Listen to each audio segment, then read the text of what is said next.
मूकं करोति वाचालं पंगुं लंघयति गिरिं यत्कृपातमहं वन्दे परमानंद माधवम।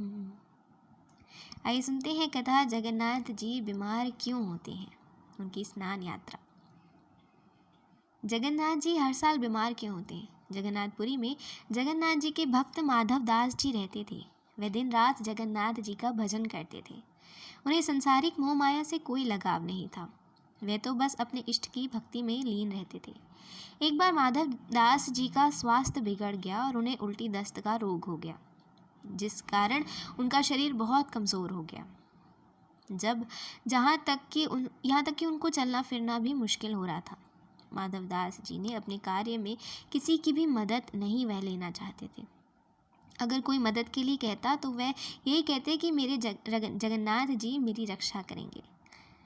लेकिन माधव दास जी की तबीयत में कोई सुधार नहीं आया और देखते ही देखते कुछ ही समय में उनकी तबीयत और बिगड़ गई।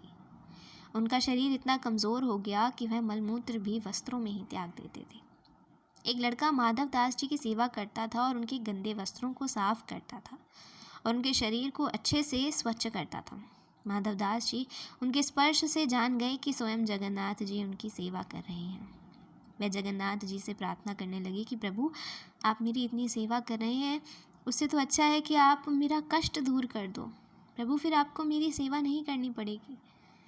जगन्नाथ जी कहने लगे कि तुम मेरे भक्त हो और मुझसे अपने भक्तों का कष्ट देखा नहीं जाता, इसलिए मैं तुम्हारी सेवा करने आ गया। लेकिन माधव, हर व्यक्ति का जो प्रारब्ध होता है उसे वह भोगना ही पड़ता है। अगर तुम इस जन्म में उसे नहीं काटोगे तो अगला जन्म लेना पड़ेगा। मैं नहीं चाहता कि तुमको अपने प्रारब्ध की वजह से एक और जन्म लेना पड़े। मैं इसलिए ही स्वयं तुम्हारी सेवा कर रहा हूँ, लेकिन मैं अपने भक्तों की बात नहीं टाल सकता। तुम्हारे प्रारब्ध का 15 दिन का रोग अभी शेष है। तुम्हारे 15 दिन का रोग मैं स्वयं ले लेता हूँ। इस तरह जगन्नाथ जी ने अपने भक्त का 15 दिनों का रोग स्वयं ले लिया। तब से भगवान जगन्नाथ 15 दिन तक बीमार रहते हैं। ये प्रथा वर्षों से चली आ रही है। जगन्नाथ जी को ज्येष्ठ पूर्णिमा के दिन स्नान करवाया जाता है, जिसे स्नान यात्रा का कहते हैं। स्नान के पश्चात जगन्नाथ जी बीमार पड़ते हैं। 15 दिनों के लिए जगन्नाथ जी के कपाट बंद कर दिए जाते हैं। इन दिनों जगन्नाथ जी अपने भक्तों को दर्शन नहीं देते। केवल मंदिर के पुजारी और वैद्य ही जगन्नाथ जी के सम्मुख जाते हैं। इन दिनों जगन्नाथ जी को दवाई के रूप में काढ़ा दिया जाता है। जगन्नाथ जी को फलों का रस, औषधि और दलिया का भोग लगाया जाता है।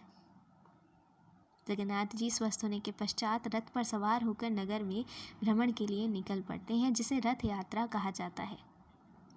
बोलिए श्री कृष्ण भगवान की जय।